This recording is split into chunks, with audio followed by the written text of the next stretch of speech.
Grabe, sa pag-aawitan pa lang natin mga kapatid ay talagang namnam na natin ang kapangyarihan ng Diyos sa ating buhay. Dahil sabi niya doon kanina sa awit natin, kinauuhawan kita Panginoon. Sino po bang nauuhaw sa salita ng Diyos sa araw na ito? Amen, praise God mga kapatid. So, napakabuti ni Lord dahil pinagkatipon-tipon muli tayo sa lugar na ito. Either na yung mga kapatid po natin na iba ay nag-vacation, nasa Pilipinas na I believe, sila rin po ay nakikisa sa bawat isa sa atin sa gawain ng Diyos sa araw na ito. So alam niyo po mga kapatid, isa pong kagalakan ng bawat isa na tayo po ay nakarating sa lugar na ito, na pinagkaisa, pinagtipon-tipon tayo ni Lord dito sa lugar na ito para ganon, at sa ganon ay papurihan natin siya, pasalamatan natin siya, sambahin natin siya, at luwalhatian natin siya sa kanyang dakilang pangalan. So, noon tayo po ay nag-a-abroad, marami pong nag-aasam, mga kapatid.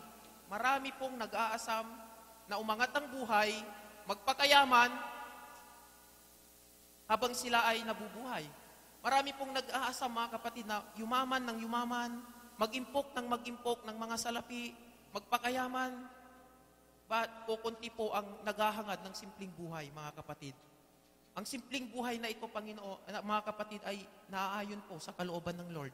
Habang tayo po ay sumusunod sa Panginoon, dito po tayo pinuturuan ni Lord kung paano tayo maging simple lang, mga kapatid. Which is our topic for today is napakapalad ang bawat naririto dahil inihahain po ni Lord ang salitang ito bilang tayo po ay maging isang simple lang. Simple. Simple. Ano po ba ang ibig sabihin ng simple? Simple pero puspos ng salita ng Lord. So let's all stand, mga kapatid, and we have to read the Word of God from the book of Proverbs, chapter 13, verse 6 to 7 po. Proverbs, chapter 13, verse 6 to 7. Purihan ng Diyos sa kanyang salita sa araw na ito. And I believe, ang salitang ito ay magre-rema sa ating mga puso't isipan at sa buo nating pagkatao sa araw na ito. Sabay-sabay po tayo, mga kapatid. Bumabantay ang katuwiran sa matuwid na lakad, ngunit inilulugbok ng kasamaan ang makasalanan. May nagpapakayaman, gayon may walang anuman. May nagpapakadukha, gayon may malaking kayamanan. Amen. Let's pray. Purihin ka, Panginoon, sa aming buhay sa oras na ito. Lord, tunay nga po na napakabuti mo po sa aming mga buhay, dahil sa pag-aawitan pa lamang namin, Panginoon, damang-dama po namin, Panginoon, ang iyong pag-ibig, ang iyong kapangyarihan, siyang patuloy na dumadaloy sa bawat isa sa amin, Panginoon. Lord, marami pong salamat sa araw na ito, na muli, Panginoon, ay inihain mo muli at ihahain mo muli, Panginoon, ang bawat salita, Panginoon, na siyang aming pagmumulay-mulayan sa oras na ito. Lord, dalangin ko po, Ama, itago niyo po ako, Panginoon, sa iyong likuran, Panginoon. Wala po akong kakayahan, subalit ako po ay naninindigan, Panginoon, sa iyong kapangyarihan, sa iyong banal na espiritu, na siyang tagapagturo sa aking buhay. Lord, dalangin ko po, Ama, na sa bawat salita na siyang lalabas sa aking bibig, Lord, ito po, Panginoon, ay magsisilbing word of encouragement, comfort, guidance, and blessings, Panginoon, sa bawat makakarinig, O God. Lord, ang kaniningin mo lamang, Panginoon, ang siyang patuloy na mamayagpag sa aking buhay sa oras na ito. Marami pong salamat, Ama, at Lord, buksan niyo po ang bawat puso namin, ang bawat isipan namin, at handang tanggapin po namin, Panginoon, ang pagtuturo mo sa oras na ito. Pagpalain mo po, Lord God, ang gawain na ito sa buhay namin. Sa iyo lamang po, Panginoon, ang kapurihan, pasasalamat, pagdakila, pagluwalhati, sa pangalan ni Jesus na aming dakilang tagapagligtas. And everybody will say, Amen. Praise God, mga kapatid. Isa pang masagabong palakpak para sa ating Panginoon. Alam niyo po, mga kapatid, kung titingnan po natin ang verse na yan, which is 2 verse po. Grabe po, mga kapatid. Dito po tayo pinuturuan ng Panginoon kung paano tayo lumakad ayon sa kanyang kaluwalhatian, ayon sa kanyang salita. Marami po kasing lumalakad sarili lang. Maraming lumalakad na gusto lang nila yung sarili masunod. But, ang sabi ni Lord, bumabantay ang katuwiran sa matuwid na lakad. Which is means to say, tayo ay lumalakad sa katuwiran ng Panginoon. Hindi po tayo nakikipagsang-ayon sa mundong ito. At ang sabi niya, ngunit inilulugmok ng kasamaan ang makasalanan. Totoo po yun, mga kapatid. Lahat ng makasalanan ay inilulugmok ng Panginoon. Especially po, mga kapatid, babasahin po natin ang chapter 7. Tuloy po natin. May nagpapakayaman, gayon may walang anuman. Totoo po yun. Maraming mayaman, pero walang alam sa salita ng Diyos. Which is, ang totoong kayamanan, mga kapatid, ay makikita po natin sa salita ni Lord. At dito po tayo tuturuan ngayon ng Panginoon kung paano tayo magiging mayaman sa Panginoon. Mayaman po tayo, wala pong mahirap na Kristiyano, mga kapatid. Amen, mga kapatid. Sabi niya po doon, may nagpapakadukha, kung gayon may malaking kayamanan. Amen. Sino po ba ang dukha? Amen, tayo po yon. Dahil tayo po ay dukha, sinabi po, dahil puspos tayo ng salita ng Lord. May nagpapakadukha, gayon may malaking kayamanan. Mayaman po tayo, sabi ng Panginoon, dahil nagtatanim po tayo dito sa ibabaw ng lupa ng kabutihan. Hindi po tayo nagtatanim ng kasamaan, mga kapatid. At maraming mayayaman na nagtatanim ng kasamaan. Why? The love of money is the root of evildoer. Maraming nagpapakayaman, ngunit ang kayamanan nila ay ginagamit nila sa di mabuting bagay. Pansinin niyo po, mga kapatid, ang pera po ang unang ginagamit ng kaaway kung paano po tayo napapariwara sa gawain ng Diyos. Nakapokus lagi ang isipan sa pera. Pera. Gusto kong yumaman. No, gusto mo yun eh. Dapat, Lord, ikaw ang magpapayaman sa akin. Uunahin kita, Panginoon, at lahat ng aking inaasam sa aking buhay ay iyong ipagkakaloob. Matthew 6:33, mga kapatid, biblical po. Walang mahirap sa Diyos. Amen. Sabihin mo nga sa tabi mo, mayaman tayo sa Panginoon. Amen, mga kapatid. So may mga katangian po, mga kapatid, kung bakit isinasabi po ng Panginoon na may matuwid at may masama, may mayaman at may mahirap. Mayroon po tayong 4 na katangian na aking napagmulay-mulayan sa salita ng Diyos. 4 po yun. Ito po yung umpisa, mga kapatid. Ito po yung you must be a God-filled life Christian. It means to say, God-filled Christian. Ikaw ay puspos ng salita ng Diyos, nananahan ka sa salita ng Diyos, you have a right personal relationship with the Lord. Personal na relasyon sa Panginoon, mga kapatid. Hindi po personal na relasyon kay kuya, kay ate, no. Personal na relasyon kay Lord, the first priority in our life. Then after that, God has given us the right person, the right brothers and sisters, na magiging karelasyon natin sa paglilingkod. At dito tayo gagamitin ng Panginoon kung tayo ay lalago, tayo ay palalaguin na may kapartner sa buhay. Which is si kapatid, magpapalakasan kayo ngayon. Kayo yung magpapalakasan sa ginagawa ng Diyos sa inyong buhay. And glory to God, nagaganap po sa bawat isa, mga kapatid, yung testimony. Sino po bang pinagpala ni Lord? At maraming ite-testify mamaya. Amen. Narinig po ni Lord yun, mga kapatid. At mamaya magti-testimony po ang bawat isa. Glory to God. Basahin po natin sa John chapter 1, verse 12, chapter 13, mga kapatid. Yung God-filled life, kung ano ba talaga yung totoong relasyon sa Panginoon. Totoong relasyon kay Jesus Christ. Ito po. John chapter 1, verse 12 to 13. Ito po. Datapwat ang lahat ng sa kaniya ay nagsisitanggap, ay pinagkaluban niya sila ng karapatan maging mga anak ng Diyos. May karapatan po tayo, mga kapatid, na tumanggap lamang. Yung tumanggap sa Panginoon ng salita niya ay may karapatan na maging anak ng Diyos. Pero yung hindi tumanggap ng tutuhanang pagtanggap, mga kapatid, hindi po anak ng Diyos yun. At ang sabi niya, sa makatuwid bagay, ang mga nagsisisampalataya sa kaniyang pangalan. Yung nagsisisampalataya sa kaniyang pangalan.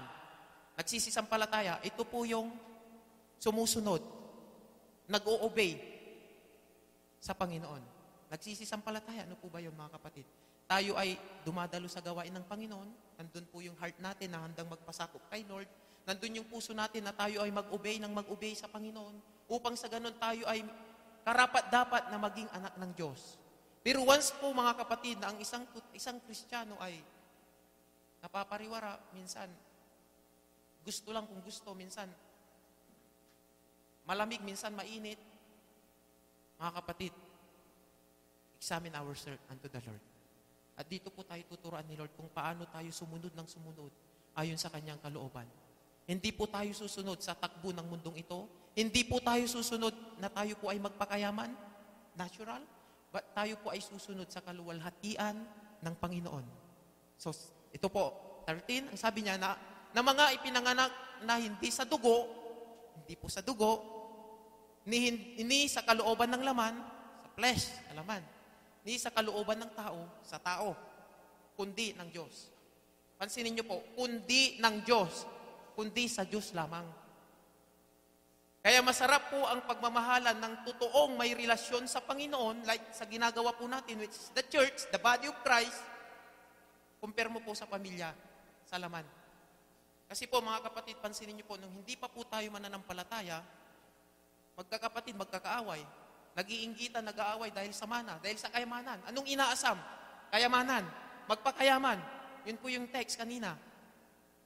At sa atin mga kapatid, and glory to God, nagmamahalan po tayo dahil sa pag-ibig ng Diyos. Amen, mga kapatid. Yan po ang pangako ng Lord. Yun po ang heart of the Bible, mga kapatid, which is the love of God. The love of God unto the people. The love of God to each and every one of us, which is pag-ibig.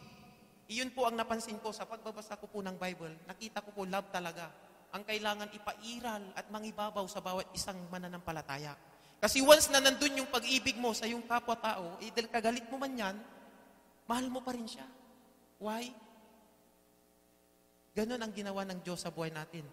Pinagkaloob niya ang kanyang bugtong na anak na si Jesus, para sa iyo, para sa akin, for the whole, para sa ating kaligtasan. Amen, mga kapatid. And glory to God.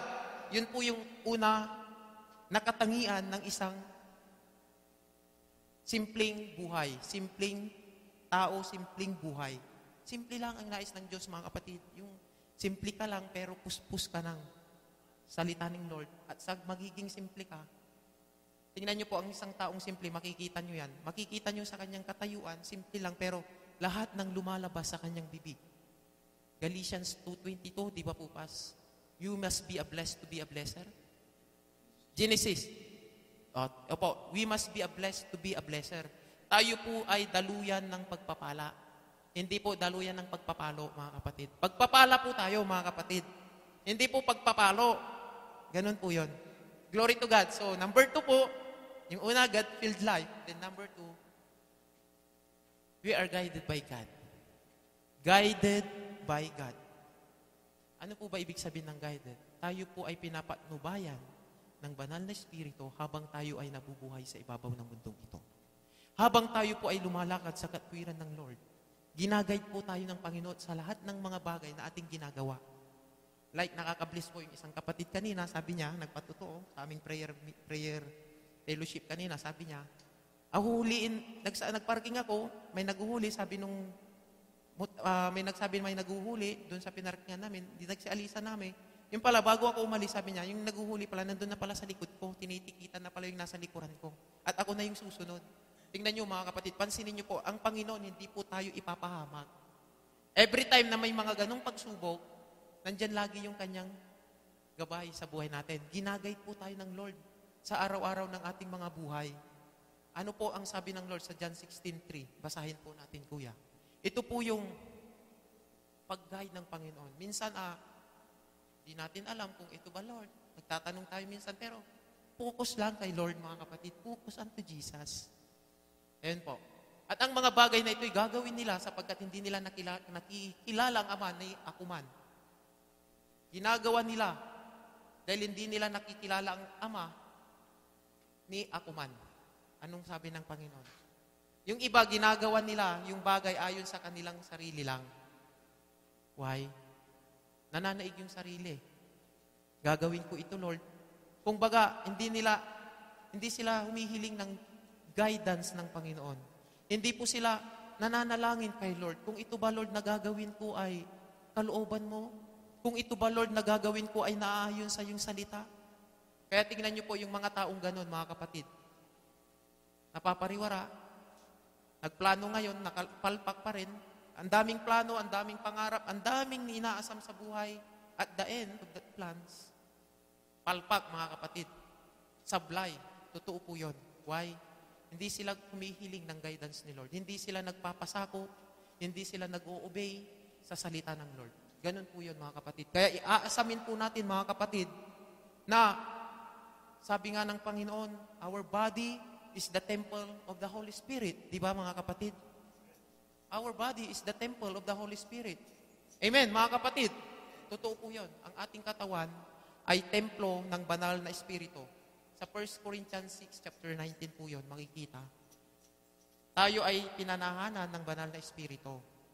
Kaya every time na tayo ay lalakad, nandyan lagi ang banal na Espiritu na naggagay sa buhay natin. He is our great teacher, tagapagturo natin kung ano yung dapat nating gagawin. Amen, mga kapatid. Glory to God. Di po ba, mga kapatid, dahil marami pong napapariwara na gusto lang sumunod ng sumunod pero walang guidance ni Lord. Di po ba, mga kapatid? Ano po ang sabi ng Lord, John 8:32? If you know the truth will set you free. Kung alam mo yung katotohanan, this is the truth. And the truth will set us free. Siya yung magpapalaya sa atin, mga kapatid. Lalaya tayo, mga kapatid. Once na binubuksan natin ang ating mga puso na igagay tayo ni Lord lagi. Siya nagbibigay ng guidance, comfort, protection, blessings, nanggagaling sa Kanya lahat yon. Marami pong mapapariwara dahil kulang sa kaalaman sa salita ng Diyos. Ang daming nagmamarunong na wala naman dapat ipagmarunong. Yung iba nagpapakayabang na wala naman dapat ipagpakayabang. Pero tayo ay ibinabahagi natin ang salita ng Lord. Hindi natin ikinakahiya, mga kapatid. Sino mang tao ang ating kaharap, salita ni Lord yan eh. Tao lang yan. Ang ating sinasamba ay Diyos na buhay. Walang imposible kay Lord. Palakpakan po natin ang Diyos, mga kapatid. Amen. Glory to God po. Napakabuti niya. Una, we must be a God-filled life Christian. Then the other one, we must guide by God. Then the number 3 is submit to God. Submit to God. Ano po ba ang submit to God? Submit, kilalanin natin siya bilang Lord, Master, and Father. Sa ating Diyos, siya ang ating Master, makapangyarihang Diyos. Siya ang ating Ama, dakilang Ama. Submit to God. This is total submission. Hindi po submit na 99%. Kulang pa rin. Ang gusto po ng Panginoon, mga kapatid, total submission to the Lord.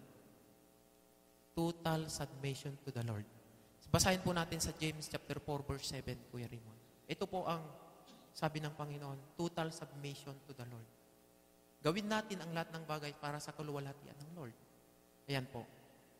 Pasakop nga kayo sa Diyos, datapwat magsisalangsang kayo sa dyablo at tatakas siya sa inyo. Pasakop nga kayo sa Diyos. Pasakop, magpasakop tayo sa Panginoon, mga kapatid. Hindi pwedeng magpapasakop tayo kay kapatid sa gawain niya makamundo. Kailangan, kung may kinikilala po tayo na pastor, mga kapatid, ang glory to God. Napakabait po, napakabuti po ng lingkod ng Diyos sa pamamagitan ng buhay ng ating mahal na pastor. We have to submit the Lord to the life of our pastor. Hindi pwede po na magsasubmit tayo kahit kani-kanino. No. First priority, we have to submit to the man of God. If you have submit to the man of God, God is within you. Ganun po yun. Kasi He is our spiritual father, mga kapatid. Siya ang ginagamit ni Lord para sa buhay natin. Hindi pwede na we have to bypass the life of our pastor. No, mga kapatid. Unang-una, mag-ask tayo kay Lord sa pamamagitan ng buhay ng ating pastor. Ano po ba ang dapat kong gawin? Ano po ba ang dapat kong lakaran? Ano po ba? Ano? Maganda po lagi nagtatanong. Nandun po yung submission. At doon po tayo palalaguin ng Lord sa submission. Di ba, mga kapatid? Ano po ang sabi ng Lord? Colossians 3:23. Do it for the glory of God. Ang lahat ng bagay na ginagawa mo, gawin mo para sa kaluwalhatian ng Panginoon. Kaluwalhatian ng Panginoon. Lahat ng bagay na gagawin mo para lamang sa kaluwalhatian ng Panginoon. Yung hindi po nakakalugod sa Panginoon, mga kapatid, na gagawin mo lang, sarili mo lang, walang submission. Gusto mo lang Ito, gusto ko. Yung po, ikaw. Dapat si Lord ang may gusto. Hindi yung gusto ko, no. Ayan po. Anumang iyong ginagawa ay iyong gawin ng buong puso na gaya ng sa Panginoon at hindi sa mga tao. Pansinin niyo po ang text, mga kapatid. Sa Panginoon muna. at hindi sa mga tao. Ginagawa natin minsan, sad to say mga kapatid, marami po tayong kapalpakan dati na ginagawa natin halos palpak nga dahil tumitingin po tayo sa tao. Tumitingin po tayo sa mga boss, tumitingin po tayo sa tao, minsan sa gawain sa Panginoon. Ito po mga kapatid, I want to share my experience before when I was first in the Christian ministry in the Baguio City. Pag gawain ng Panginoon, tapos ang nagkandak po ng gawain is ibang lahi, maraming dumadalo. And sad to say, mga kapatid, tumitingin po sila sa blessings na ibinibigay ng tao. Pero pag Pilipino ang ginagamit ng Lord para mag-preach sa gawain ng Panginoon, which is the gathering of the body of Christ, kukunti ang dumadalo. Why? Nakapokus po sila sa ibibigay ng nag-pre-preach. Although galing ng abroad, although dolyar, no, ang tingnan po natin mga kapatid, kung sino po ang pinanggagalingan ng pagpapala. The total source, hindi po sa tao. Tao rin siya, ginagamit siya ni Lord. Oo, nandun po yung holy imbi, which is, Lord, ginagamit mo siya. Ganun din po ako, Lord. Pero wag po tayong magpupokus, mga kapatid, na sa tao, kay Lord pa rin ang una. And I believe, the total source of everything that we want to be impart in our life is came from God. And glory to God. This is the church, this is the body of Christ, this is the church, and I believe, ang mission, ang vision ng church na ito ay mapupulfill. Nalalapit na for His glory alone. Palakpakan po natin ang Diyos, mga kapatid. Kailangan naka-inline lagi ang ating sarili, ang ating buhay sa Panginoon.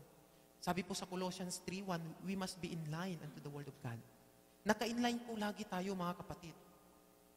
In-line, which is pag in-line kung tawagin, naka-inline ka, naka-connect ka. Hindi ko disconnect. Di po ba, mga kapatid? Ito nga po, nakakatawa ito mga kapatid. May nabasa po ako sa harap ng damit niya, Nokia. Connecting people. Nokia, di ba? Connecting people. But, tayo po ay, we are connecting people to God. Pag talikod niya, book yan nakalagay mga kapatid. Disconnecting people. Yun nakalagay. Pero tayo po mga kapatid, we are connecting people to God. We are impart our love to our brothers and sisters in Christ para sila rin ay makakilala at sumunod din sa Panginoon. Katulad ng ating pagkakakilala noon mga kapatid, hindi po tayo nakakilala na tayo lang. May ginamit si Lord. Di po ba? May ginamit si Lord kay Kuya. Ngayon si Kuya nagpagamit din kaya tayo po ay dumadami. Di ba mga kapatid? Napakasarap po na tayo po ay marami na nagpupuri, sumasamba at lumuluwalhati sa Panginoon. Nandun po yung kainitan, mga kapatid. Pagkakaisa, unity, unity, unity. And I believe this is the prayer of the church, especially for the unity of the body of Christ throughout the world. Marami pong mga body of Christ na napapariwara, yung iba nanghihina, yung iba ang itinataas pangalan ng church, yung iba dami ng membro. Punta ka doon, maraming membro, punta ka doon, matagal na yung church, punta ka doon. Pioneering ang church. No, mga kapatid. The true church of Christ is hindi po makikita sa dami ng membro yan, mga kapatid. Hindi po makikita sa pangalan ng church. Hindi po itinataas ang pangalan ng church, mga kapatid. Which is the name of the Lord Jesus Christ, ang siyang patuloy na itaas natin sa ating buhay. The true church of Christ, mga kapatid, this is the church.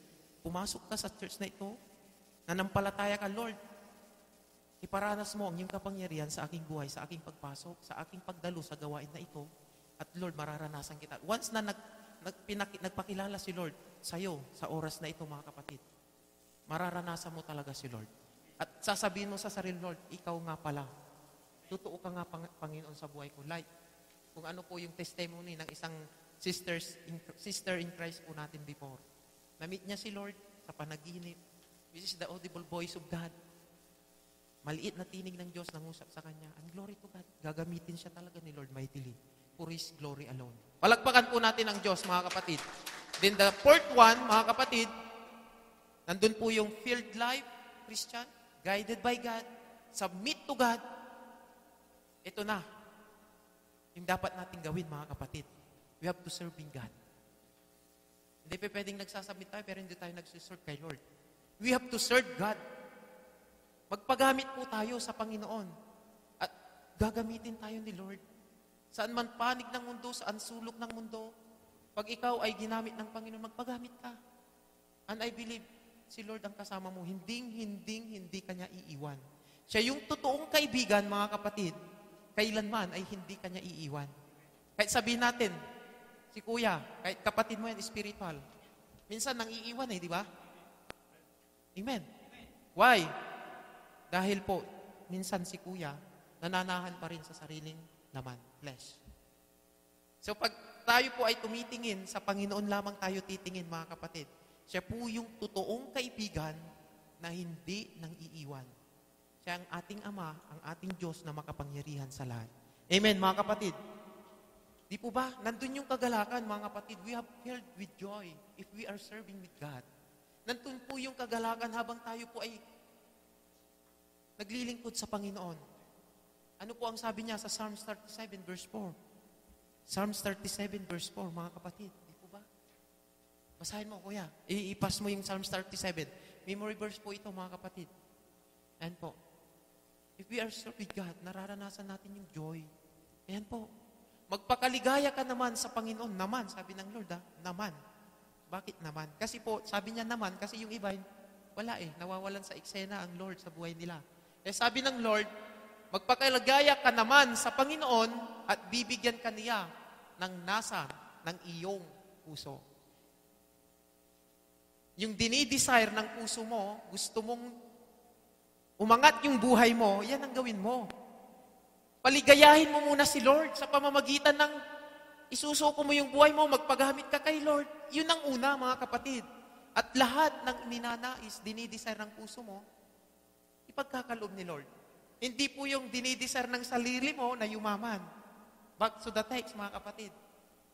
Magpakayaman ka, o kaya maging simple ka lang. Doon ka na lang sa simple lang, napuspos ka ng salita ng Lord. Kasi, napakaganda po yung simpleng tao, pag kinausap mo yan, nandun yung humbleness. Habang ikaw ay nagpapakumbaba sa harap ng Diyos, lalo na sa harap ng Diyos at sa mga raming tao, the Lord will lift you up.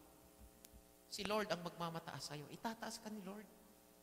At yung dinidesire ng puso mo, mga kapatid, kung sino man ang may desire sa oras na ito, mga kapatid, si Lord lang po ang magbibigay niyan sa bawat isa sa tao. Hindi po sa tao. Si Lord ang unahin natin, Lord ang uunahin, then si Lord ang gagamit ng kaparaanan ng tao na yung dinidesire mo ay ipagkakaloob niya. And I praise God. Isa pong patutuo sa buhay ko, mga kapatid.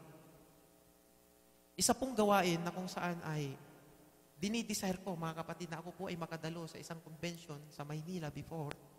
Which is, kung titignan mo ang sitwasyon, mga kapatid, kailangan mo ng pera. Kasi convention, kailangan mo ng budget going to that conference. But, yung pera ko, wala po akong pera. Mayroon man, pero hindi sapat para sa gawain na yan. Alam niyo po, nanalangin ako kay Lord. And glory to God, mga kapatid. Si Lord po ay gumamit ng isang tao para siya po ay makapag-provide ng aking needs papunta sa Maynila. Ganun po. Unahin mo si Lord, manalangin ka, Lord. Gusto ko, Panginoon, makadalo. Kung ano yung the desire ng puso mo, luluubin ni Lord yun. With a prayer. With an humbleness heart. With a prayer and humbleness heart, mapagpakumbaba at panalangin. Yun lagi po ang pinasabi ng Panginoon.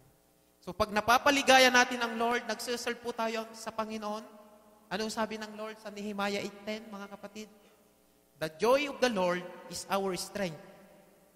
Ang kagalakan ng Panginoon habang tayo ay naglilingkod sa Kanya, ay pinapalitan niya ng kagalakasan. Strength. Sino po bang puyat, mga kapatid? Yung ilang oras lang ang tinulog. Tingnan niyo po, di po ba, malakas tayo ngayon. Why? Dahil ginagawa natin ang mga bagay na ito sa bawat pagpipellowship natin para sa Panginoon. So, pinapalitan ni Lord ng kagalakan. Nandun yung kalakasan. And praise God. Glory to God, mga kapatid. Di po ba, mga kapatid, minsan, sa buhay ng mag-asawa, minsan, naglilingkod sila pero may mga hindrance pa rin. Minsan nag-aaway hanggang dumating po yung brokenness sa isang mag-asawa. But praise God. Yung mga mag-asawa na yun ngayon, dating brokenness sila ngayon, sila na po yung marriage counselor. Palakpakan po natin ang Diyos. Sila po ay nagpapagamit. Dahil sa kanilang karanasan, sa kanilang past life, sila na ngayon ay ginagamit ni Lord bilang marriage counselor sa mga mag-asawa. Supurihin po natin ang mga kapatid dito na couples, and I believe marami pong ihain si Lord dito ng mga couples dahil marami na pong nagpapagamit ng mga kapatid na couples po dito sa church. And I believe marami pong idaragdag si Lord ng mga couples dito sa church na ito through His glory alone. Palagpakan po natin ang Diyos, mga kapatid. Minsan pa nga po, mga kapatid, maalala ko, utang, pagdating sa utang, nakasanayan po noon, di pa tayo mananampalataya, mangungutang. Which is yung iba pa, mga Kristiyano na, nanungutang pa. Pero glory to God. Sila na po yung ginagamit ni Lord ngayon bilang financial advisor, mga kapatid. Di po ba? Sila yung lalapitan mo para turuan ka kung paano mo i-handle, panghawakan ng pera at hindi mapunta sa walang kabuluhan. Pansinin niyo po, mangungutang siya dati. Tumitingin siya sa nautangan niya. Either mananampalataya na siya, di po ba? Pero nung isinuko niya na yung buhay niya sa Panginoon, ginabit ni po ni Lord yun sa pamamagitan ng kanyang karanasan na siya na ngayon ay financial advisor. Di po ba, mga kapatid? Napakasarap. Lalong-lalo na sa mga may relasyon. Di po ba? Sino po bang broken-hearted dito? No amen. Praise God, mga kapatid. Sa mga may broken-hearted, yung mga, sabi niya, Lord, ano ba ito, Lord? Bakit? Ang tagal-tagal ko na, Lord, ba't wala ka pag inihain para sa akin? Broken-hearted po siya. Complicated. And I praise God. Alam niyo po, may mga napansin po ako, nakita ko ng mga broken-hearted na sila na po yung love worship marriage. Sila na po yung ginagamit ni Lord, mga kapatid, bilang love worship marriage. So wala pong broken-hearted dito kasi nai-inlove po tayo lagi kay Lord. Mga kapatid, ang pag-inlove po natin, hindi po sa tao kay Lord. And I believe kung sino man ang nagdi-desire, inaasam na magkaroon ng right relationship, man or woman, to the Lord, si Lord ay hindi po magkukulang. Antayin po natin yung perfect time ni Lord, mga kapatid. In a right perfect time, in a right place, in a right time, the Lord will give you the right man and woman na magiging katuwang mo sa paglilingkod sa Panginoon. Palagpakan po natin ang Lord, mga kapatid. Glory to God, mga kapatid. So lahat ng mga bagay na yan, mga kapatid, anuman ang mga pinagdaanan, maging tayo po ay dating nasa mundo, i-offer natin lahat kay Lord. We have to offer all, lahat ng mga problema, lahat ng mga pagsubok, lahat ng mga bigat ng kalooban, let us offer all unto the Lord. At once na in-offer po natin yan, mga kapatid, si Lord ang pupunuhan niya ng kagalakan, pupunuhan niya ng grabing kagalakan, pupunuhan ni Lord ng abundance of grace, mga kapatid. Abundance of grace ang ipagkakaloob ni Lord sa bawat isa sa atin. Kaya wag na po tayong maghangad, mga kapatid, na pumunta pa ng ibang lugar na minsan si Satanas, which is talagang deceiver po siya, mga kapatid, nag-o-offer po yan, mga kapatid, ng blessings. Nagbibigay din po yan ng blessings, but we must be a keen observer unto the Word of God. Kailangan magiging tayo, attentive, o magiging po tayo, malaliman. Siguraduhin natin na yung mga blessings na yan ay galing sa kay Lord. Isa lang po ang patunay, mga kapatid. Once nang offer na yan ay may struggle, may kabigatan, hindi galing kay Lord. Amen. Kasi si Lord po, pag nagbigay ng blessings, wala kang ikakabahala. Panatag yung loob mo. And I believe, yun ay galing kay Lord. Pero once na may blessings na nagtatanong ka nga minsan na, Lord, kalooban mo ba to? Hindi po blessings ni Lord yun. Kasi pag kalooban ni Lord, mga kapatid, nandun po yung kagalakan ng puso mo. Wala ka nang iisipin pa, kundi, Lord, pinagkaloob mo po ito sa akin, and I believe, pumunta man ako sa lugar na yan, Lord, handa yung buhay ko, handa yung puso ko na magpagamit sa iyo para sa iyong kaluwalhatian. And glory to God, mga kapatid. Sa mga po natin, salamat sa Diyos dahil nagpapagamit po sila sa Pilipinas, mga kapatid. Tingnan niyo po, yung impartation of anointing. Na-meet nila si Lord dito sa Riyadh. Nakilala nila si Lord lubusan, malaliman dito sa Riyadh, which is dito sa church. At ngayon, sila na mismo ay nagpapagamit sa ibang lugar, sa Pilipinas. Di po ba, mga kapatid? Ganun po ang plano ng Lord. Ganun po dinisign ni Lord ang tao para tayo ay gamitin niya throughout the world, which is the vision of the church. Matthew, sa book of Matthew, chapter 18, diba? We must go, bring forth, and make disciple to all the nation, baptize him in the name of the Father, and to the Son, and to the Holy Spirit, which is the mission is to do the vision. And I believe, nagaganap na po sa bawat kapatid natin na nasa Pilipinas ngayon at sa nasa ibang lugar pa. Palakpakan po natin ang Diyos, mga kapatid. Iyon po yung katangian ng isang simpleng Kristiyano. Yun po yung napag-aralan ko sa salita ng Lord. At ito naman po yung result. Mayroon pong katangian at ito po yung magiging resulta ng pagiging isang simpleng buhay. Simpleng buhay. May awit po yun, di ba? Yung simpleng buhay kay ganda. Di ba? Alam ni Kuya, glory to God. Praise God.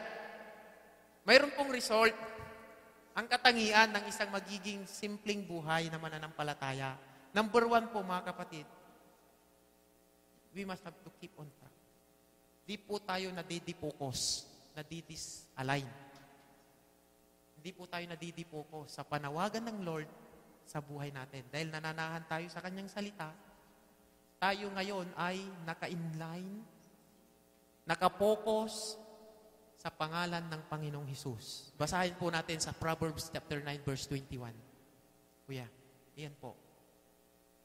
The Lord is within us, mga kapatid. Ayan po, Proverbs chapter 19, verse 21. Ito po yun, mga kapatid. Hindi po tayo nadidipokos.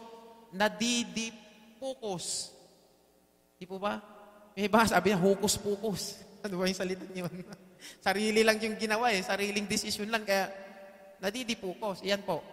May maraming katha sa puso ng tao, ngunit ang payo ng Panginoon ay siyang itatayo. Amen, mga kapatid. Ang payo ng Lord, ang siya lamang manindigan at itatayo natin sa ating buhay. Katha ng puso ng maraming tao, maraming sa puso lang. Ngunit ang payo ng Panginoon ay siyang tatayo. Kailangan we must to be stand. Ano po yung text last Friday? We must to be stand in our faith. Tumayo po tayo sa ating pananampalataya, mga kapatid.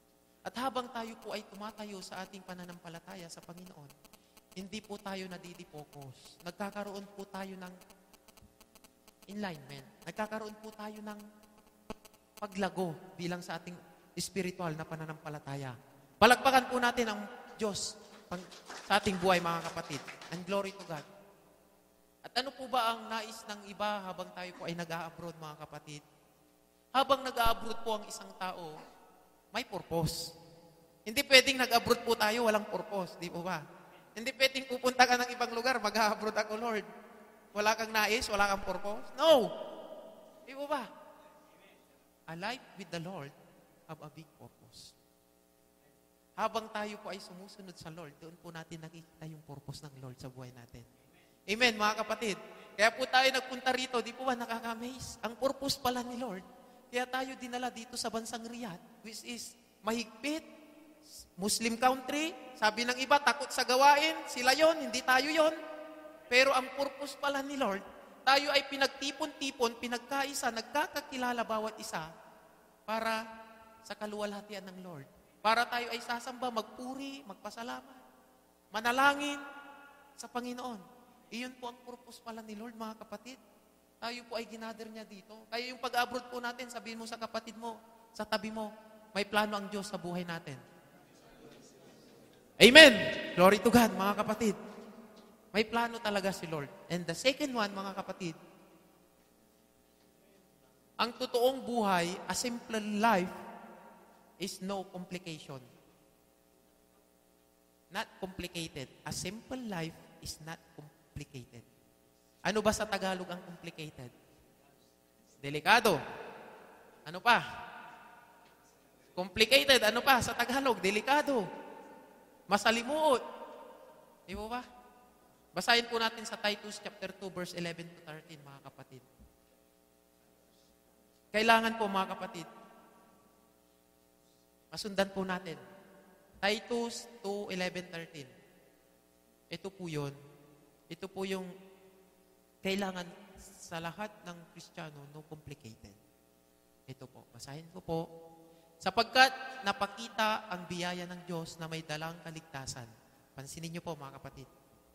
Sa lahat ng mga tao, may dalang kaligtasan sa lahat ng mga tao. Nagpakita siya, napakita. Na nagtuturo sa atin upang pagtanggi natin sa kalikuan at sa mga kahalayan ng sanlibutan. Tinuturoan tayo para tayo po ay umiwas, tumanggi sa dikta ng mundong ito. And then, sabi niya po doon, mga kapatid, at sa mga kahalayan ng sanlibutan. Kahalayan. Ito po yung mga ginagawa ng mga makamundo. Yung iba pa nga, they are stagnant Christian, they are professing Christian, nakikipagsang-ayon pa rin sa sanglibutan. Hindi po sila totoong Kristiyano. Hindi po sila totoo. And then sabi ng Panginoon, ay mararapat mabuhay tayong may pagpipigil at matuwid at banal sa panahong kasalukuyan ng sanglibutang ito. Tayo ay mabuhay ayon lamang sa kalooban ng Diyos. Then sabi niya sa verse 13, nahintayin yaong mapalad na pag-asa at ang pagpapakita ng kaluwalhatian ng ating dakilang Diyos at tagapagligtas na si Hesus Kristo. Hintayin. Wait. Antayin natin. Hindi pwedeng gusto mo instant. No. Ang paglago sa isang Kristiyano, mga kapatid, in God's process. Ang inaasam mo na ikaw ay magkaroon ng magandang buhay, antayin mo yung ipagkakaloob ni Lord. Sabi nga niya, hintayin niya ang mapalad na pag-asa at pagpapakita ng kaluwalhatian ng ating dakilang Diyos. Yung kaluwalhatian, the grace of God. Antayin natin. Dahil yung taong marunong mag-antay, siya yung nakakakamit ng pagpapala. Yung taong mainipin, mga kapatid. Yung taing bugnutin. Yung taong walang pagpipigil. Totoo po yun, mga kapatid. Kailanman ay hindi makapag-aantay ng pagpapala ni Lord. Ang aantayin nun, pagpapalo ni Lord, mga kapatid. Totoo po yun. Pagpapalo ni Lord. Ang iaalaw ni Lord sa buhay niya. Why? Bugnutin, hindi makapagpigil. Yung iba nga. Ito nga po, mga kapatid, pansinin niyo po sa Facebook, no po. Sa profile picture. Sinong nagpi-Facebook? Lahat tayo, nagpi-Facebook. Amen. Alam niyo po sa Facebook, nakakalungkot mga kapatid, marami pong ginagawa nilang profile nila, yung iba nakabikini. Yung ba, mga kapatid, totoo to. Nakabikini. Yung iba, nagpi-Facebook, yung profile picture nila, malalaswa. Yung iba, demonic. Pero hindi nila napapansin, mga kapatid. Nagpapagamit sila mismo. They are, pinapagamit nila yung mukha nila, yung katayuan nila, para maraming, ma-tempted. Siyempre, si kuya, si ate, makikita, ang ganda nito! Sexy! Pero alam niyo mga kapatid, dito po tayo tinuturuan ni Lord. Kaya po sa pagtanggap ng bawat friend sa Facebook, mga kapatid, dito po ako tinuruan ni Lord for the glory of God.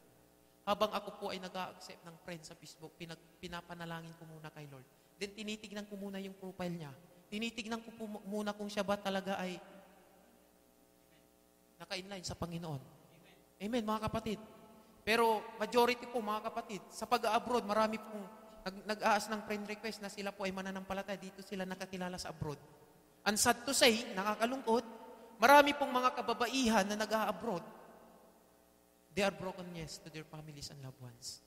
At nakakalungkot, isa po ito na naiiyak ako sa Panginoon habang ako po ay nakaka-encounter ng mga ganong sitwasyon na sila po ay nag-abroad bilang isang magulang para lamang itaguyod ang kanilang mga anak.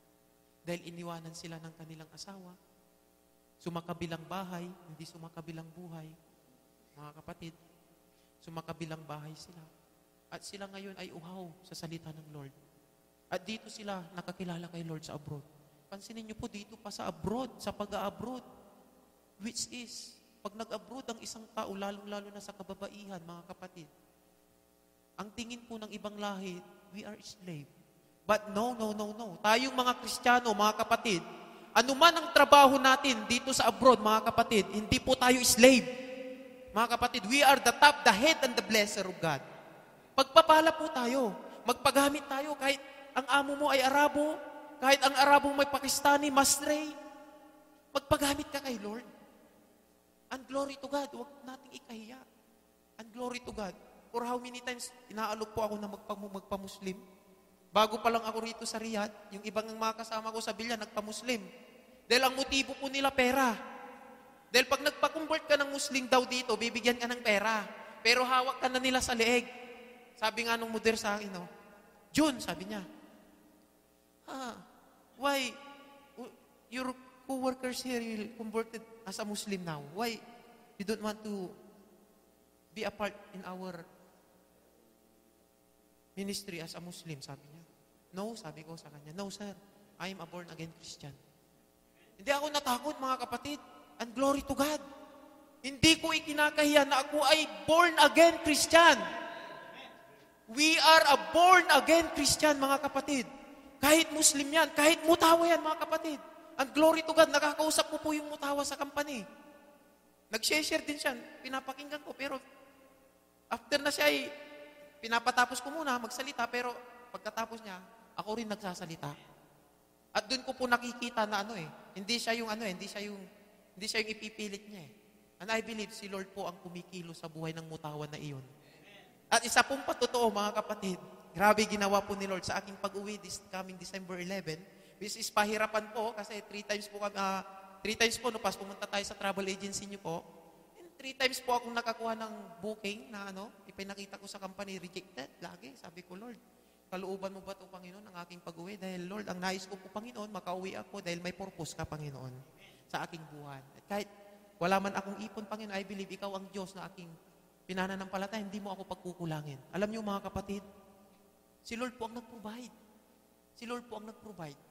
Biruin niyo, sa December 11, nakakuha po ako ng ticket, 1,570 reals, balikan, for 21 days vacation in the Philippines. Then sinabmit ko po doon sa secretary namin, yung mutawa.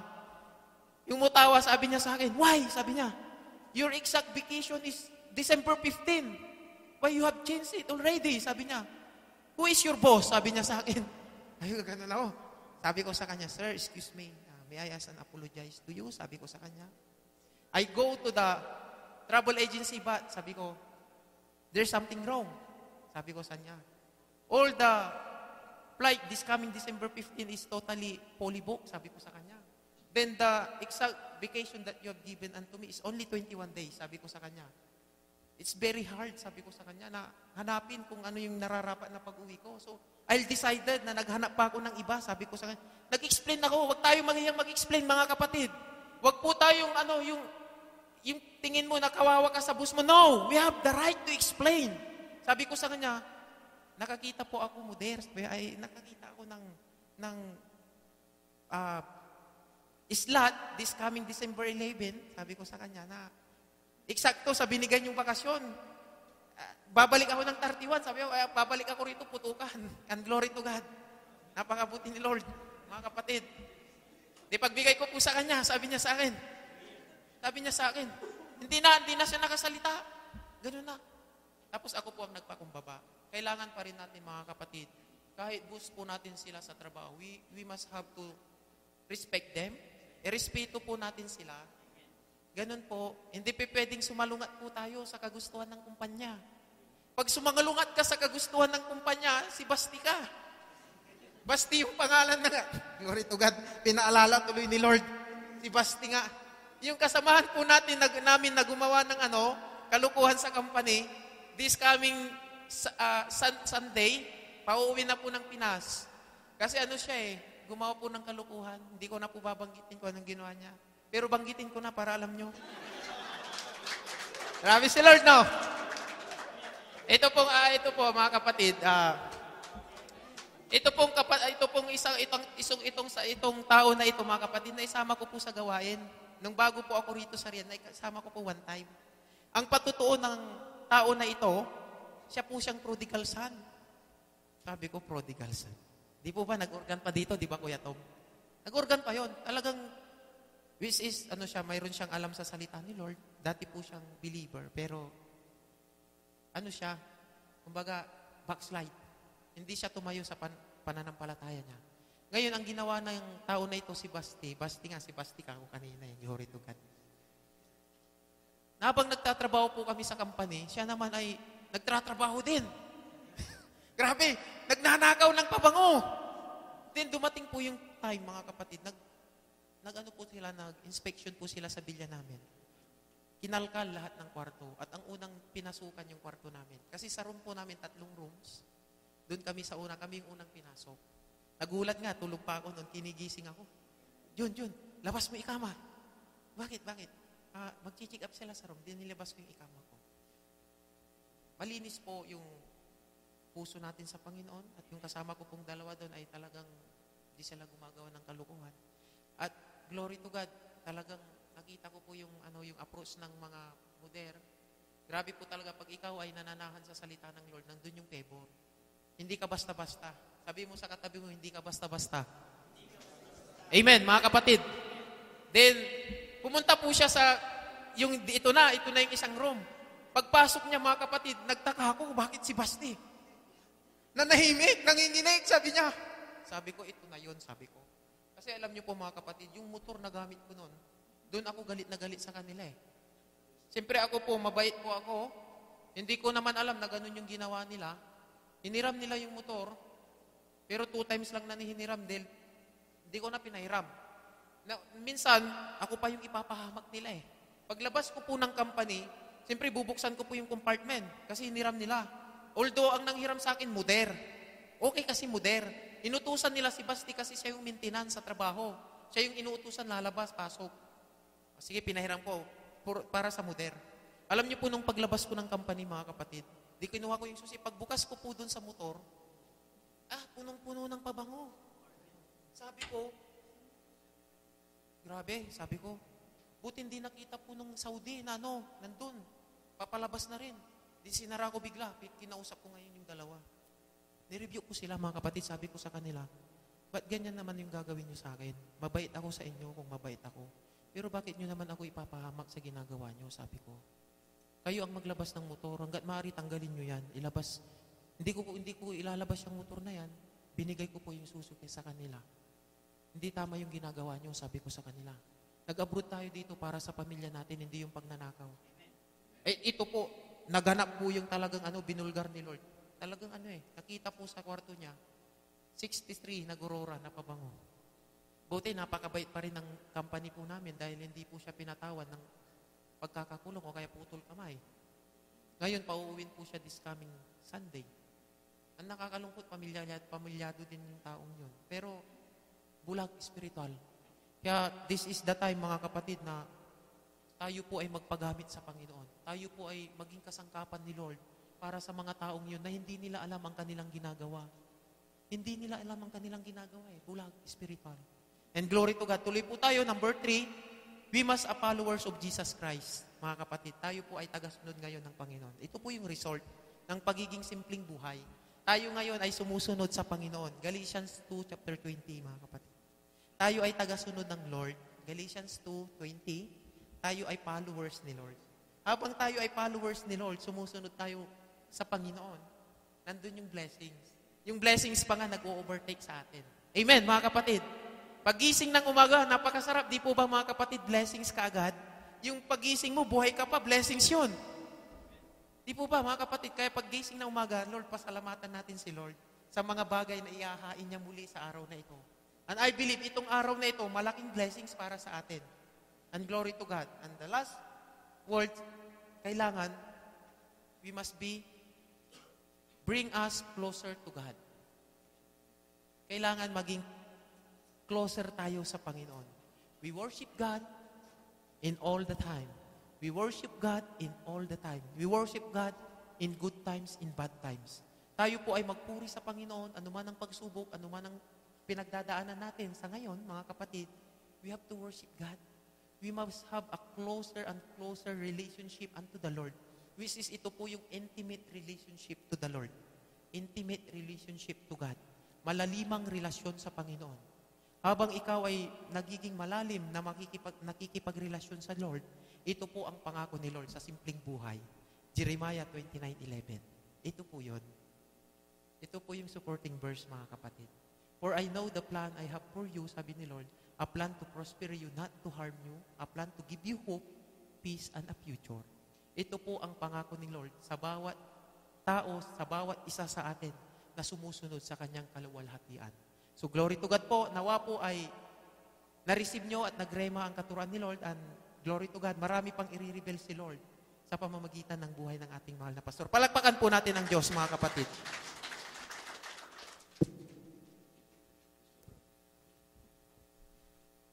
Sige po, palakpakan natin ang Diyos sa buhay ni Kuya John.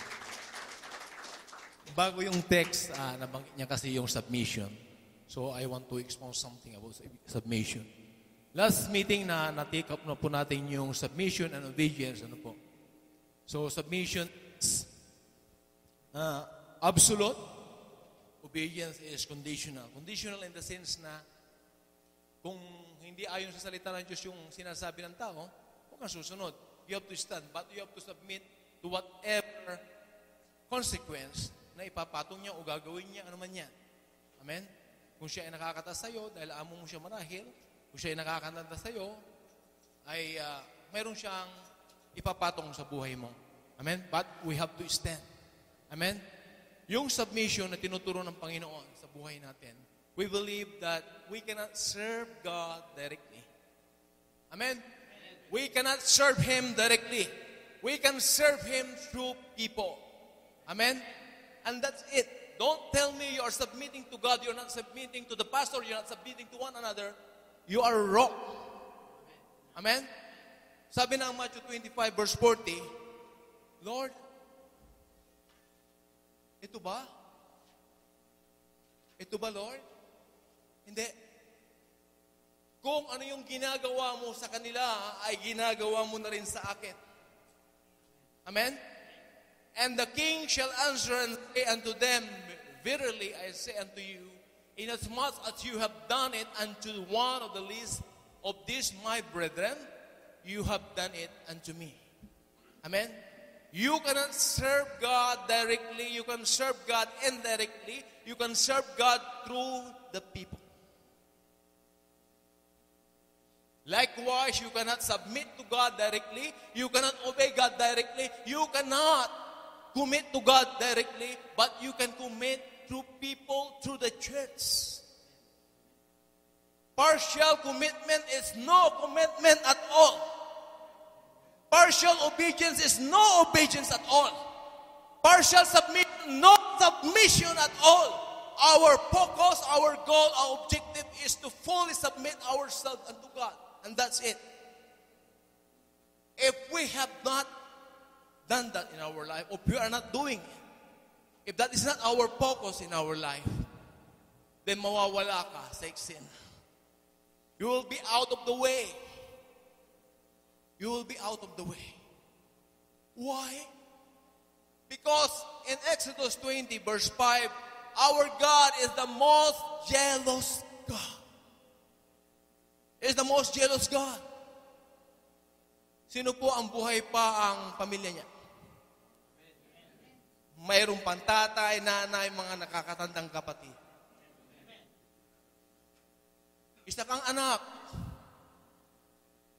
Mayroong nangyayari sa iyo, pero nababatid ng mga kaibigan mo, mga kabarkada mo, pero yung pamilya mo hindi batid, lalo-lalo na yung ama. Same way. Nais ng Lord na mabatid niya yung perming una sa buhay natin. Through His pastor in the church, through His Moses in the church. If you cannot follow this, you cannot go the way God wanted you to go. My dear brother and sister, tinuturoan ko kayo ng ayon sa salita ng Diyos. I am not forcing you. I am not obliging you to follow, but this is the Word of God. Because I am the pastor, so you have to submit to me. This is the Word of God and not myself. Hindi po ito sa akin. Tinuturoan kayo kung yung tamang pamamaraan para kayo ay lumago sa spiritual ninyo. Pag lumago kayo sa spiritual, lulago lahat. It follows everything, mga kapatid. Amen? Sabi ng Hebrews 13, verse 17. Obey those who rule over you. Amen? Yung mga, obey your leaders and submit to them.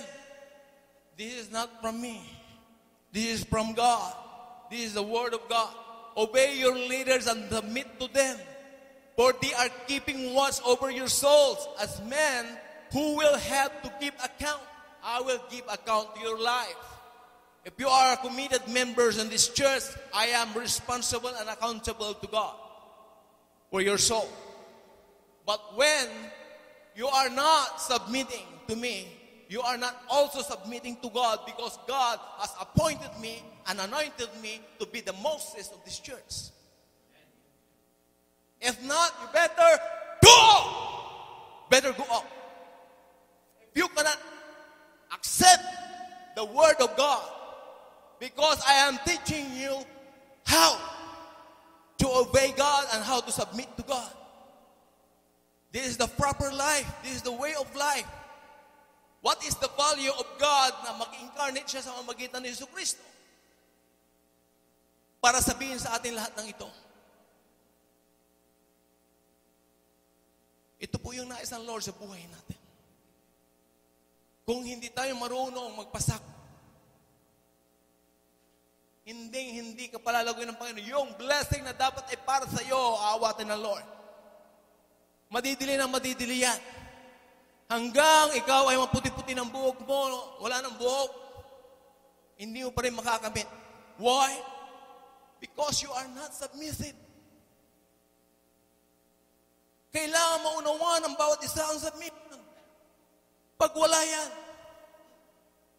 sa tanahanan na lamang, kung mayroong kang tatay, sinasanggunin mo sa tatay. Ipinapakita mo sa tatay kung ikaw ay naroon sa kanyang pamamalaga. Amen? Once you go out from the house, then you have your own life.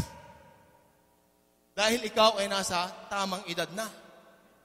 But still, nandoon ka pa rin sa kanyang pamamahala. You have to submit to Him. Amen?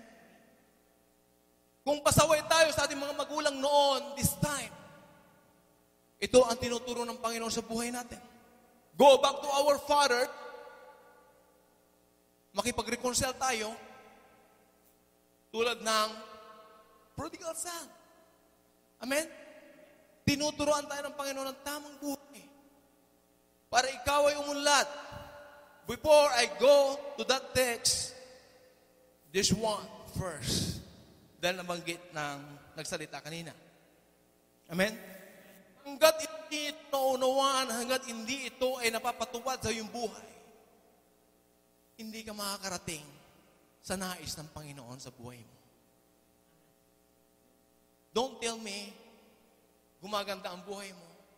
Don't tell me masarap ang buhay mo. If you are disobeying the Lord, baliwala yun. If you are not submitting to God fully, baliwala yun, mga kapatid. Amen? How you will receive the blessing of God if you are fully submitted to God. Amen? Sabi ng 2 Kings chapter 2 verses 9 to 14. Ito po yung halimbawa na kung saan naroon si Elijah na pastor ni Elisha. Anuman ang pupuntahan o gagawin o anuman, nagpapasakop si Elisha sa kanya. Why? Because yun ang nais ng Lord sa buhay niya. And nung sila ay nag-cross na ng Jordan, meaning to say, that is the end of the journey of Elijah to meet the Lord. Ito na po yung sinabi ni Elijah sa kanya. And when they have crossed, Jordan po yung kinross nila. Elijah said to Elisha, ask what I shall do for you before I am taken from you. Dahil batid na niya, siya na ikukunin ng Diyos. To whom I have to impart anointing the power of God. To the man who is submissive to me. Ito po yung katuruan ng Panginoon. Ang katuruan ng Panginoon ay theocratic, not democratic. Not man-made, but spiritual realm. Amen? Manggagaling sa Kanya pababa. Hindi po pwedeng pababa, pataas. Hindi. Manggagaling sa Kanya. Amen? Sabi niya, I pray you, let me inherit a double share of your spirit. This is Elisha's request. This is Elisha's desire. Ito po yung hinanais niya na makamtan. Sabi ni Elijah,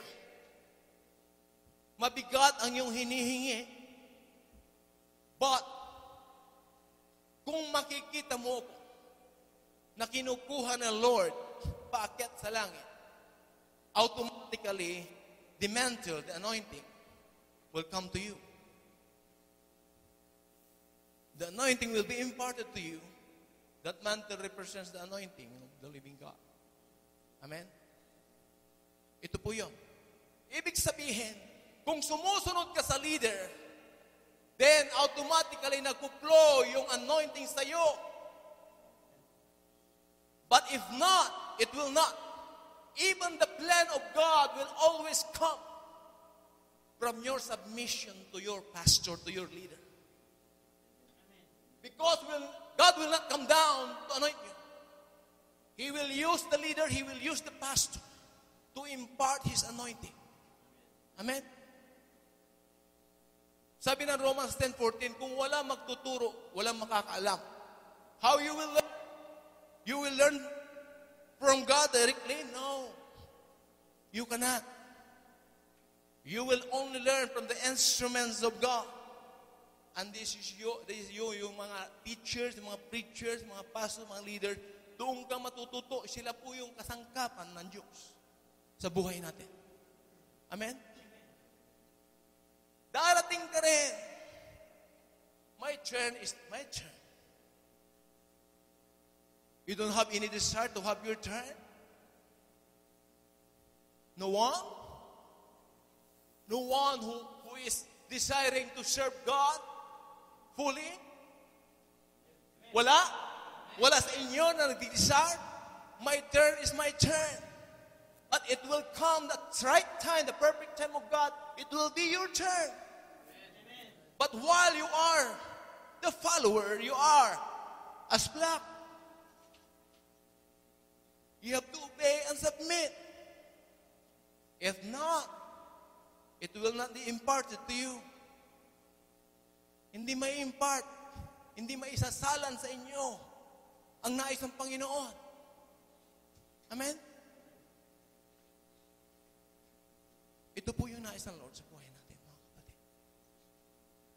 If hindi natin naunawaan to at hindi natin na-apply sa buhay natin, don't expect your child to submit to you.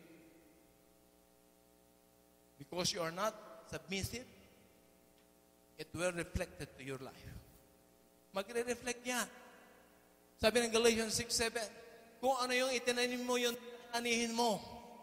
Amen? Kaya by now, magtanim ka na, gumawa ka na ng mga bagay na para sa Diyos. Amen? Sumunod ka. Magpasakop ka. Kung yan ay salita ng Diyos, ayon sa salita ng Diyos, sumunod ka. Still, you have to perfect that submission in your life. You should be complete. Amen? You should be complete. You should be absolute. It should be perfect. That submission should be perfect, complete, and absolute. Amen? If not, wala. Gusto ko yung tanongin, mga kapatid. Naunawaan niyo ang obedience and submission? Kung hindi niyo naunawaan, I'm giving 5 minutes para elaborate po ito. This is the very beginning of our life. Pag hindi niyo naunawaan to, walang direksyon na pupuntahan ang buhay ninyo. Amen? Bago ko italakay yung text natin. Nabanggit kasi yung submission. Glory to God. I believe may plano ang Panginoon. May layunin ng Diyos sa buhay natin. Amen? And Proverbs 13:6 and 7. Sabi ng Lord doon, Napakaganda po. Amen? Back to our text po. Proverbs 13, verses 6 and 7. Righteousness guards him whose way is upright, but sin overthrows the wicked. One man pretends to be rich, yet has nothing. Yet has nothing. Pretends to be rich, yet has nothing. Another pretends to be poor, yet he has great wealth. Napakaganda po. I will focus to verse 7. Sabi ng Matthew 5, verse 3, Blessed are those who are poor in spirit, for theirs is the kingdom of God. Nabanggit doon sa verse 7, pretending to be poor, but he has great riches. Sabi ng Lord, Blessed are those who are poor in spirit, for theirs is the kingdom of God. Tingnan niyo mabuti, mga kapatid. Ano ang ini-emphasize ng Lord sa bagay na ito? Pretending to be poor, yet we have the great riches. Amen? Sabi ng Lord, pinagpapalako yung mga mahirap. Mayroong magandang English doon sa mahirap na yun. Yun po. Mamaya. Dadaan yan. Poor in the spirit. When you say poor in the spirit, you should not be a self-dependent, but dependent upon God's grace. Amen. Hindi ka dumidepende sa sarili mong kakayahan, sa sarili mong talino, but sa provision, sa biyaya, sa pag-ibig ng Diyos sa buhay mo. Amen. When you do this, then you will have great riches. Amen? Pag ni-reverse mo yan, inuna mo yung mga pangailangan magpayaman, you will be poor. As literally poor. But you are poor in the spirit, meaning to say, Lord, napapakumbaba ako. Lord, ako'y nagpapasubmit sa iyo. I obey to you, O God. Ikaw yung pagkakalooban ng mga kayamanan. Amen?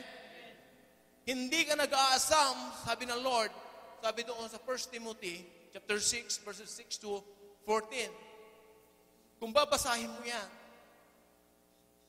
mga kapatid, alam ko, marami sa atin nagnanais magpayaman. Hindi po masama ang magpayaman, mga kapatid. Amen? Hindi masama ang pera sa buhay natin. Pero ang iniiwas ng Lord dito, bilang tayo po ay anak niya, dahil sa pag-ibig sa pananalapi o sa salapi, yan po ang magdadala sa atin sa kapamakan. Amen? Babasahin po natin. There is great gain in godliness with contentment. When you are in the Lord, you are contented in your life. When you are in the worldly, you have great riches in that worldly, never kang magkaroon ng contentment sa buhay. Never. Magtaas ang kamay ang nagkaroon ng kontento sa buhay nung siya ay nasa kamunduhan. Kahit sabihin mo, nasa kanya na lahat.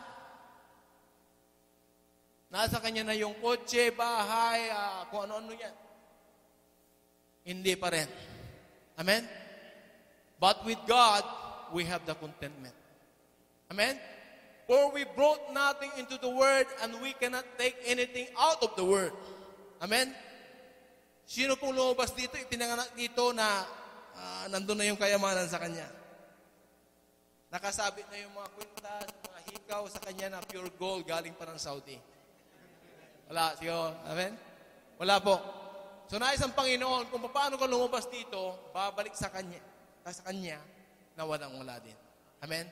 Originally, mga kapatid, ito po yung plano ng Panginoon sa buhay natin. Babalik tayo sa Kanya as kung paano tayo nilikha ng Panginoon. Amen? So, but if we have food and clothing, With this we shall be content. Amen? Ang ini-emphasize ng Lord dito, mauna si Lord sa buhay natin and the Lord will supply our needs. Amen? Sabi ng Philippians 4:19, for my God shall supply all my needs in glorious riches in Jesus Christ. Amen? But those, verse 9, but those who desire to be rich, ito, salita ng Diyos ito mga kapatid. But those who desire to be rich fall into temptation, into a snare, into many selfless and hurtful desire that plunge man into ruin and destruction. Amen? Gusto niyo pong itagalog natin yan? Amen? Mga kapatid, napakaliwanag po yung sinasabi. Mga anak ng Diyos, mga sumusunod sa Diyos, hindi sila nag-aasam na magpayaman. Amen? Amen? Hindi tayo nag-aasam na magpayaman. Ang inaasam natin yung Lord, yung sumunod sa Kanya. Yung magpasakop sa Kanya fully. Amen? At ang pangako ng Panginoon, kung sino man yung mga sumusunod sa Kanya, siya yung kumakatagpo ng mga pangangailangan natin. Mga kapatid, naranasan po na natin yung buhay ng worldly. Inuna natin yung mga pangangailangan, inuna natin yung para sa atin. Amen? Walang napala yung buhay natin. Amen? Napagod ka, napawisan ka, nagsawa ka. Amen? Wala kang kakontentuhan. Nag-iisip ka pa rin ng paano yumaman. Amen? Wala ka nang iniisip kundi money. Bakit hindi mo rin isipin si Ate Jonah at si Baby Grace? Amen? May iba naman, yes. May iba naman. Amen? Mga kapatid, unahin mo si Lord at si Lord ang kakatagpo ng pangangailangan mo. Ito po yung when you are obeying God, God will tell you in John 12:26, magsalita ka.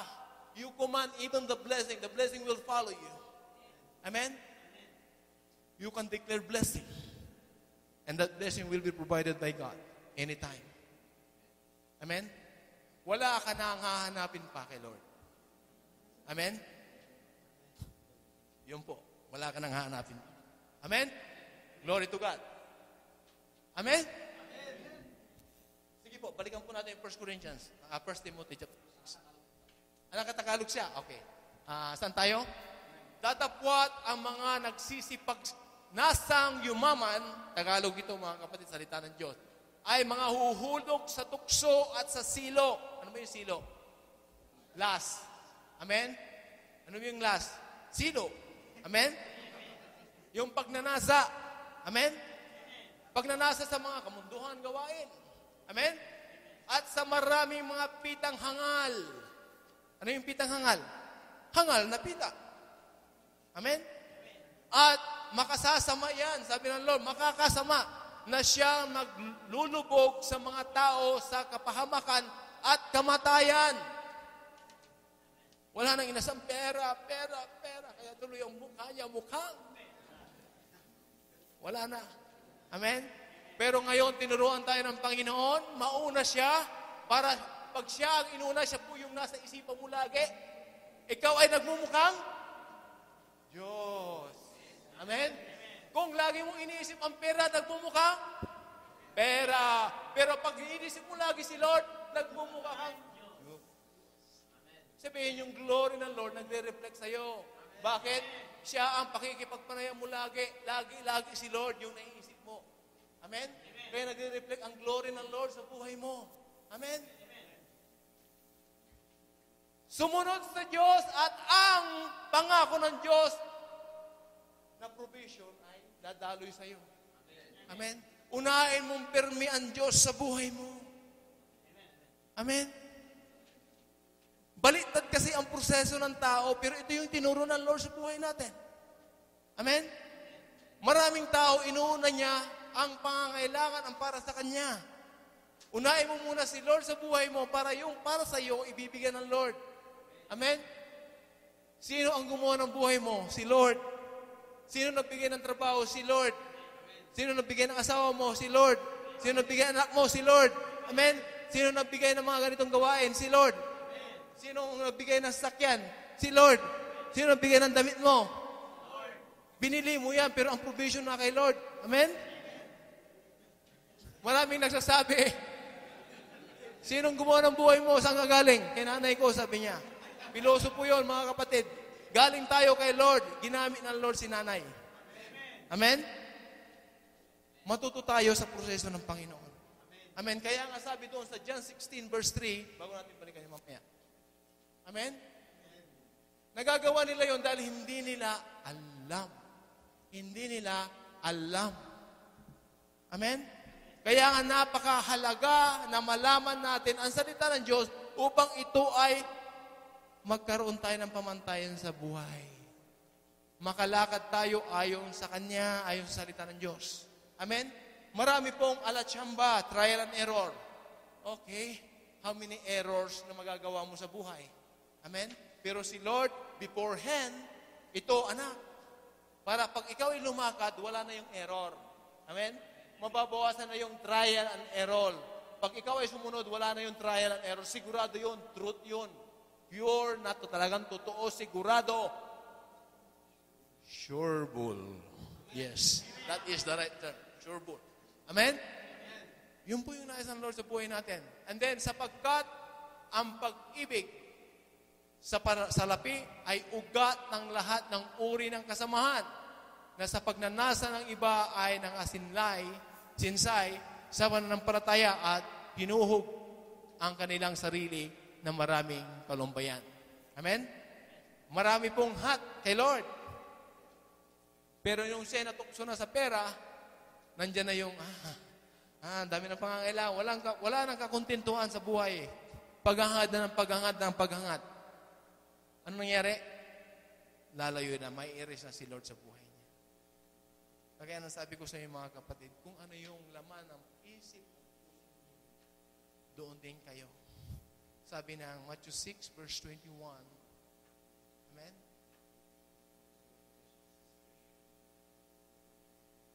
Anong sabi niya?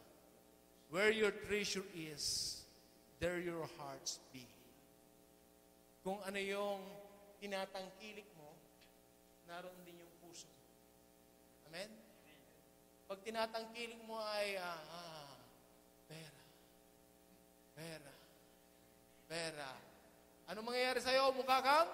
Pera. Totoo yun, mga kapatid.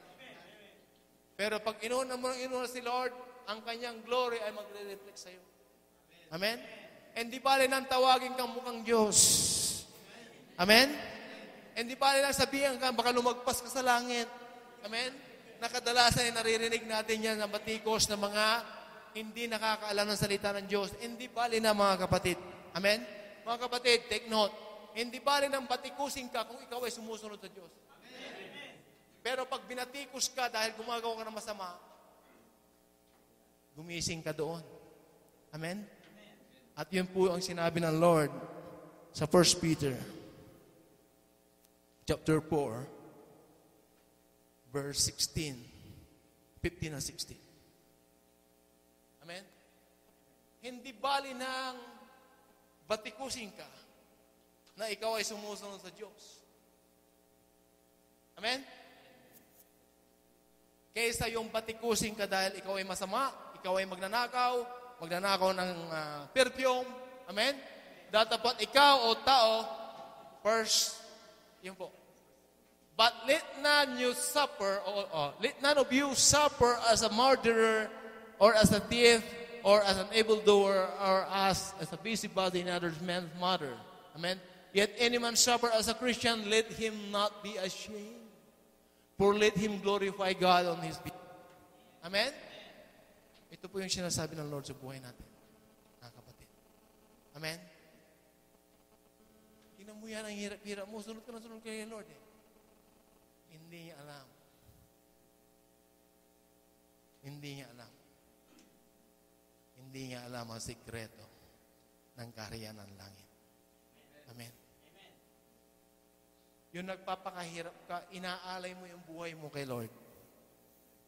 Lord, for your sake, sige Lord, ito yung buhay ko. Ito yung bulsa ko. Ito yung lahat-lahat. Pag ang ginawa mo ay para sa pagsunod mo sa Panginoon, lahat yan mga kapatid, pagbibigay, pagbabahagi, pagtulong, ano man yan, yan ay in accordance to obedience to God. Amen? Lahat yan, mga kapatid, ang motibo mo ay sumunod sa Diyos. Amen? Pag hindi ang motibo mo yon, mga kapatid, bigay ako doon. Tataniman mo yon ng marahil utang na loob, marahil ay susumbatan mo siya, marahil ay maraming bagay, mga kapatid. Amen? Pero gawin mo yan ayon sa pagsunod mo sa Panginoon. Natatransport ka? Gawin mo yan dahil sa pagsunod mo kay Lord. Hindi ka magsasawa. Kahit mapatid ang belt mo, hindi ka magsasawa. Amen? Hindi ka magsasawa. Amen?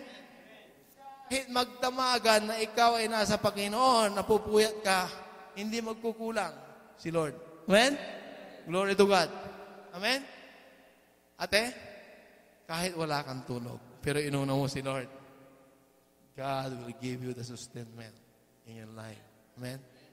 Hindi siya magkukulang sa buhay natin. Ang sabi doon, datapwat ikaw o tao ng Diyos, tumakas ka sa mga bagay na ito at sumunod ka sa katwiran, sa kabanalan, sa pananampalataya, sa pag-ibig, sa pagtitiis, sa kamuhan, number 12, o verse 12. Makipagbaka ka ng mabuting, pakikipagbaka ng pananampalataya, manahan ka sa buhay na walang hanggan, at dito tinawag ka at ipinahayag mo ang mabuting pagpapahayag sa harapan ng maraming saksi. Amen? Ito po yung nais ng Lord. God has called you to preach, to teach. Mamaya po, may pagtuturo tayo. And only those, sinabi ko doon, only those who have heart to submit and obey ay maiwan dito para maturuan ng Panginoon. Amen? So, glory to God. Tayo pong lahat, mga kapatid, ay ninanais ng Lord na sumunod. Amen? Pag ikaw ay sumunod sa Panginoon, mayaman ka. Mayaman ka. Hindi nila nakikita yung kayamanan mo, kuminsan, ng tao. Pero sapat na si Lord ang nakakita. Dahil siya yung provider mo. Amen? Di ba napakasarap yung, tignan niyo mga kapatid, isang taong napakarami ng pera, mayaman, tanyag, amen? At isang Kristiyano, tunay na Kristiyano, simple lang ang buhay, amen? Pero grabe po yung pagsunod niya sa Panginoon. Mga kapatid, may kapayapaan ka, bagamat ang tingin niya sa'yo, parang pulubi, mahirap, pero siya, mga kapatid, grabe po yung problema niya. Amen? Kung bubuksan mo lang yung puso niya, o aamin lang siya, maging honest siya sa'yo, napakarami ang problema. Ang gulo ng buhay niya. Lagi siyang tuliro. Amen? Pero ikaw na sumusunod sa Panginoon, sigurado ako. Sabihin mo yun sa katabi mo, sigurado ako. May kapayapaan ka. Amen? Tayo po'y tumayo. At wala nang hahanapin pa. Amen? Sino pa maghahanap ng iba maliban sa Panginoon? Wala. Sino po ang wala nang hahanapin pa kundi ang Lord lamang? Amen. Praise the Lord. Ang oras na ito ay pagtara ng ating Diyos, ang ating laging hinahanap. Wala na tayong hahanapin pa kundi siya lamang. At sasabihin natin ito sa buhay natin na nagmumula sa ating puso. Mga kapatid, when you speak a declaration according to the Word of God, speak coming from your heart. And there is power. There is power in speaking the Word of God. Amen? Sabi ng 1 Peter chapter 4, verse 11, when you speak something according to the Word of God, you speak power, you speak authority, you speak blessing, you speak life. It is a must for us to learn how to declare. When you declare na wala ka nang hahanapin pa except si Lord sa buhay mo, then you have the power. You have the anointing. Learn from the Word of God. mayroon ka nararamdaman, get out from me, you bad spirit, right now. In the name of Jesus. Kung ikaw ay inaantok, get out from me, o antoking spirit. Palalakasin ka ng Panginoon. May pangangailangan ka ngayon, command the blessing of God. Declare the word of God. You have given the power to declare His goodness, that the blessing of God, do it. For us, our duty is to do and follow God in our life.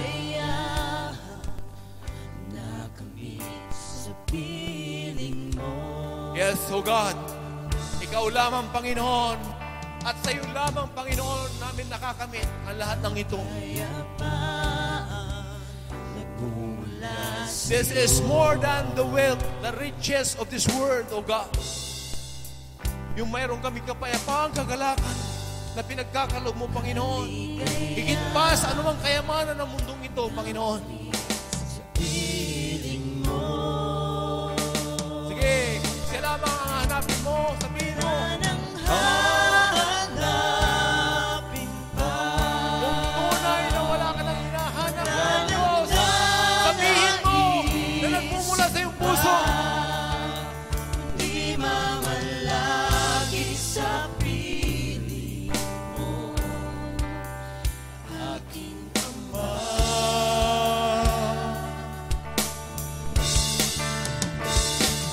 Wala nang babantay sa'yo, nag-iisang Panginoon, kaya ang naisin ng puso ko sa piling mo. Yes, Lord, ito po yung naisin ng puso namin. Na kami ay nasa piling mo lamang, O God. 24 hours a day, Panginoon. Ito po yung desire ng puso namin. Ikaw ay aming kapiling, Panginoon. Kami aming ising tulong, Panginoon. Kapiling ka namin. Mula sa'yo,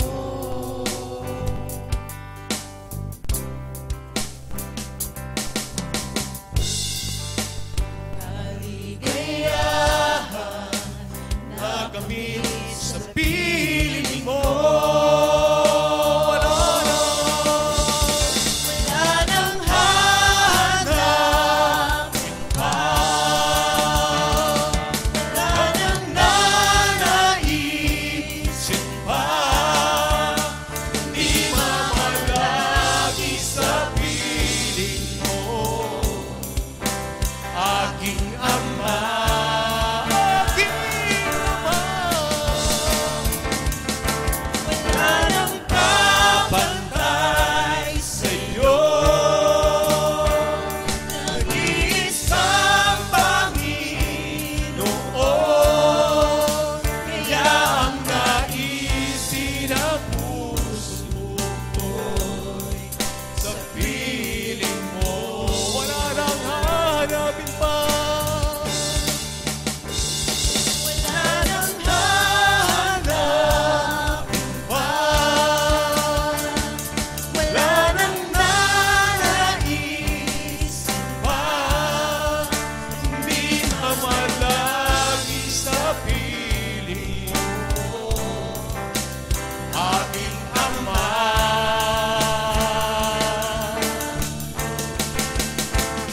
wala nang babantay sa'yo, nag-iisang Panginoon, kaya ang naisin ng puso ko sa piling mo. Without the instrument, we will repeat the chorus from the bottom of our heart. Aawitin natin ang Panginoon. Hahanapin pa, wala nang nanaisin pa, kundi mamalagi sa Piling mo, aking Ama. Wala nang babantay sa'yo,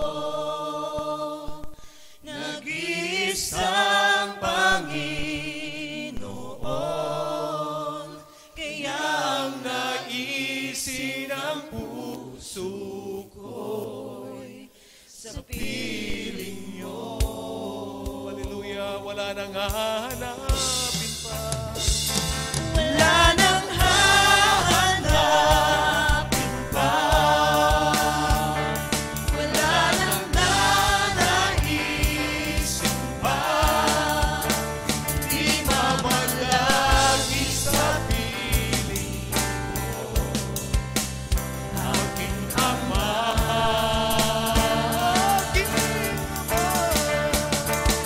Wala nang kapantay sa'yo, nag-iisang Panginoon. Kaya ang naisin ng puso ko'y sa piling ko. Kaya ang naisip, Kaya ang naisin ng puso ko sa piling mo. minsan pa, O Lord, ito po yung aming desire, O God. Kaya ang naisin ng puso ko sa piling mo. Sa piling mo, ito po yung hangarin namin, O God. Yung manatili kami, Panginoon, sa piling mo, Lord. Lord, ito po, Panginoon, O God, ang mithin ng aming puso, O God. Yung manatili kami, O God, sa iyong piling. Sa piling mo. Sa piling mo, O God. Sa piling mo. Sa piling mo. Sa piling mo, O God. Kaya ito yung naisip namin, Panginoon. Yung sa piling mo lamang kami, Panginoon, O God. 24 hours a day, Panginoon. Kami man ay gising, kami man ay tulog, Panginoon. Naniniwala kami, Panginoon, kami nasa piling mo. Ikaw ang nag-aalaga sa buhay namin. Ikaw ang nagbabantay, Panginoon. Ikaw, Panginoon, ang namamahala ng aming buhay. Ikaw ang naghahari. Pinaghaharian mo ang buhay namin, Panginoon. Kaya, Lord, hindi kami mababahala, Panginoon, O God. Kung bakit, O God, kung ano yan, Panginoon, O God. Lord, hindi kayo mag-iisip, Panginoon. Pinagkakatiwalaan ka namin, Panginoon, O God, na kami iniingatan mo, inaagaw mo, binabantayan mo, sapagkat kayo ang naghahari sa buhay namin, Panginoon. Sa piling mo, tanging sa piling mo. Salamat, O God. Salamat, Panginoon. Tinuruan mo kami, O God, na manatili sa iyong pili. Sapagkat, Lord, kayo ang provider ng lahat ng pangangailangan namin. Ikaw ang Diyos noon, ngayon, na magpakailanman. Hindi kailanman hindi nagkulang, Panginoon, sa buhay namin. Hindi kailanman na hindi natulog, Panginoon, para lamang sa amin. Hindi kailanman, Panginoon, ang kalakasan mo, God, na hindi nagkulang para kami palakasin, Panginoon. Salamat, Panginoon. Dahil sa iyong piling, Panginoon, nagaganap ang bawat bagay. Salamat, Panginoon. Lord, salamat. Sa iyo namin itinatagubiling ang lahat, Panginoon. Nananahan kami. Dahil ikaw, Panginoon, ang aming Diyos. Ikaw ang aming tagapagligtas. Ikaw ang lahat sa amin. At ang lahat at tinanggap ang Diyos bilang tagapagligtas, Diyos ng buhay niya. Bilang siya ang lahat sa Kanya, masasabi na, Amen.